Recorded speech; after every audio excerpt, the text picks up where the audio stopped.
पूज्याय राघवेन्द्राय सत्यधर्मरताय च भजतां कल्पवृक्षाय नमतां कामधेनवे ದುರ್ವಾದಿಧ್ವಾಂತರವಯೇ ವೈಷ್ಣವೇಂದ್ರೀವರೆಂದರೆ ಶ್ರೀ ರಾಘವೇಂದ್ರ ಗುರುವೇ ನಮೋ ಅತ್ಯಂತ ದಯಾಳುವೆ.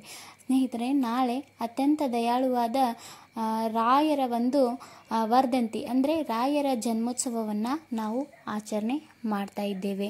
ಫಾಲ್ಗುಣ ಮಾಸದ ಶುಕ್ಲ ಪಕ್ಷದ ಸಪ್ತಮಿ ತಿಥಿ ಅಂದರೆ 7ನೇ ದಿವಸ ನಾವು ರಾಯರ ಜನ್ಮೋತ್ಸವವನ್ನು ತುಂಬ ಅದ್ಧೂರಿಯಾಗಿ ಆಚರಣೆ ಮಾಡ್ತೀವಿ. ಇನ್ನು ಮಂತ್ರಾಲಯದಲ್ಲಿ ಅಂತ ನೋಡೋಕೆ 2 ಕಣ್ಣು ಸಾಲೋದಿಲ್ಲ, ಆ ರೀತಿಯಾಗಿ ರಾಯರ ವರ್ಧಂತಿಯನ್ನು ಆಚರಣೆ ಮಾಡ್ತಾರೆ. ರಾಯರಿಗೆ ಅಂತ ತಿರುಪತಿ ಅಥವಾ ತಿರುಮಲದಿಂದ ಬಟ್ಟೆ ಬರುತ್ತೆ, ಅಲ್ಲಿಂದ ಆ ಒಂದು ಬಟ್ಟೆಯನ್ನು ಸ್ವೀಕಾರ ಮಾಡಿ ರಾಯರಿಗೆ ಬಟ್ಟೆಯನ್ನು ಅರ್ಪಣೆ ಮಾಡಲಾಗುತ್ತೆ. ಇದು ತುಂಬಾ ವಿಶೇಷವಾದಂಥದ್ದು. ಹೀಗೆ ಸಾಧ್ಯವಾದವರು ಮಂತ್ರಾಲಯಕ್ಕೆ ಹೋಗಿ ಆ ಒಂದು ವರ್ಧಂತಿಯ ಅಥವಾ ಜನ್ಮೋತ್ಸವದ ಒಂದು ಉತ್ಸವವನ್ನು ನೋಡಿ ಕಣ್ತುಂಬಿಕೊಳ್ಬಹುದು. ಇಲ್ಲ, ನಮಗಾಗಲಿಲ್ಲ, ರಾಯರು ನಮ್ಗೆ ಅಷ್ಟೊಂದು ಶಕ್ತಿಯನ್ನು ಕೊಟ್ಟಿಲ್ಲ ಅನ್ನುವಂಥವರು ಮನೆಯಲ್ಲಿ ಅಥವಾ ನಾವು ಶ್ರೀಮಠದಲ್ಲಿ ಅಂದರೆ ಗುರುರಾಯರ ಒಂದು ಮಠಗಳಲ್ಲಿ ಸೇವೆಯನ್ನು ಮಾಡಬಹುದು.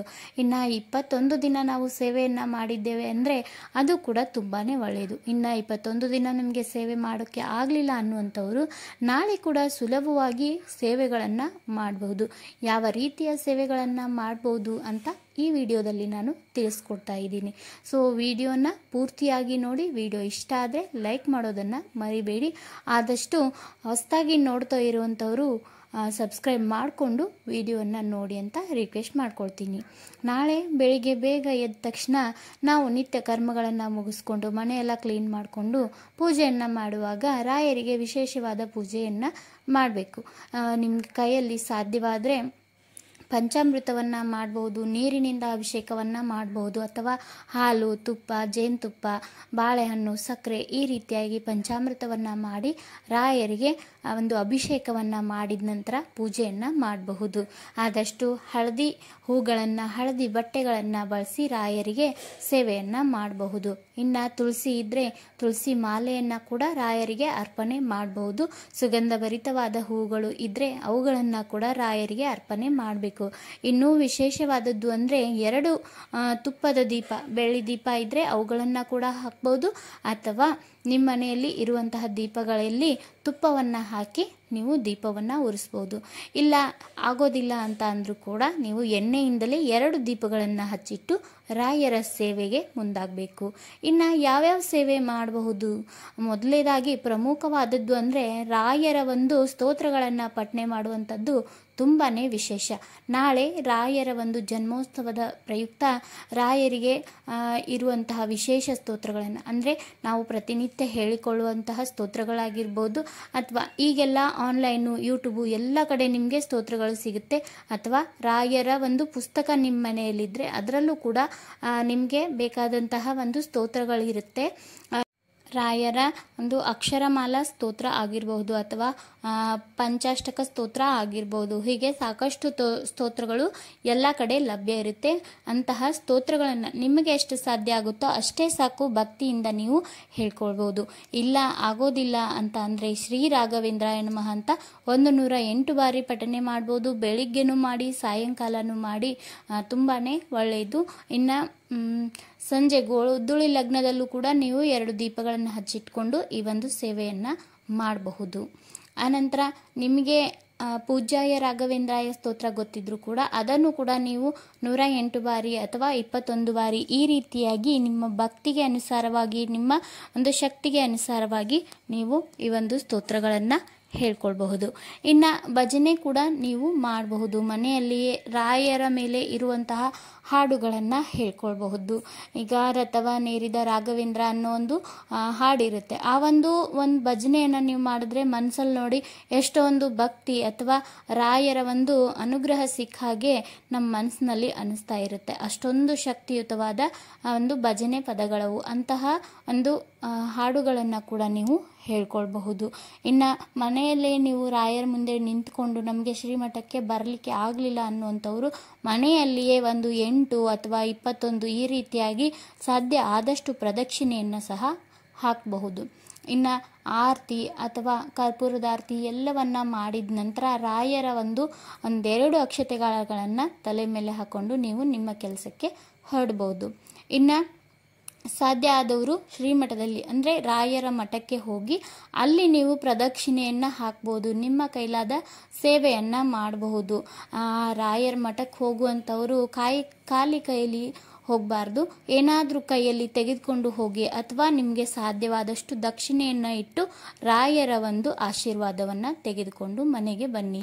ಇನ್ನು ಆಗುತ್ತೆ ನಾವು ಸೇವೆಯನ್ನು ಮಾಡ್ತೀನಿ ಅಂತವರು ನಾಳೆ 21 ಅಥವಾ 54 ಅಥವಾ 108 ಪ್ರದಕ್ಷಿಣೆಯನ್ನು ರಾಯರ ಮಠದಲ್ಲಿ ಹಾಕಬೇಕು. ಇದು ತುಂಬಾ ಒಳ್ಳೆಯ ಸೇವೆ ಅಂತ ಹೇಳಬಹುದು.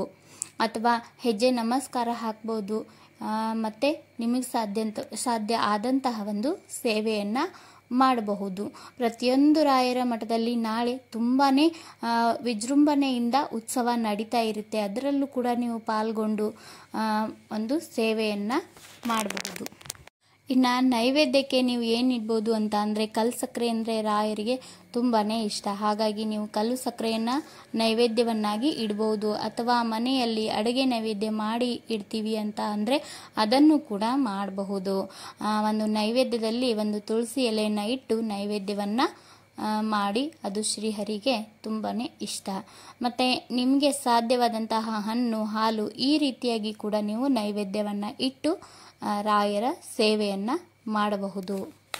ಇನ್ನು ನಿಮಗೆ ಸ್ತೋತ್ರಗಳು ಬೇಕು ಅಂದರೆ ನನ್ನ ಯೂಟ್ಯೂಬ್ ಚಾನಲ್ಲೂ ಕೂಡ ನಾನು ರಾಯರ ಸಾಕಷ್ಟು ಸ್ತೋತ್ರಗಳನ್ನು ಹೇಳ್ಕೊಟ್ಟಿದ್ದೇನೆ, ಅದರ ಅರ್ಥವನ್ನು ಕೂಡ ನಾನು ಹೇಳ್ಕೊಟ್ಟಿದ್ದೇನೆ. ಆ ಲಿಂಕ್ಗಳನ್ನು ಸಹ ನಾನು ಡಿಸ್ಕ್ರಿಪ್ಷನ್ ಬಾಕ್ಸಲ್ಲಿ ಹಾಕಿರ್ತೀನಿ.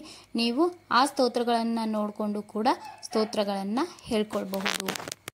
ಇನ್ನು ನಾಳೆ ರಾಯರ ಮಠಕ್ಕೆ ಯಾರು ಹೋಗಿರ್ತೀರೋ ಅಂಥವರು ತಪ್ಪದೆ ಅಲ್ಲಿ ಕೊಡುವಂತಹ ರಾಯರ ವಿಶೇಷ ಅನುಗ್ರಹ ಇರುವಂತಹ ಅಕ್ಷತೆ ಕಾಳುಗಳನ್ನು ಮನೆಗೆ ತಂದು ಇಟ್ಕೊಳ್ಳಿ.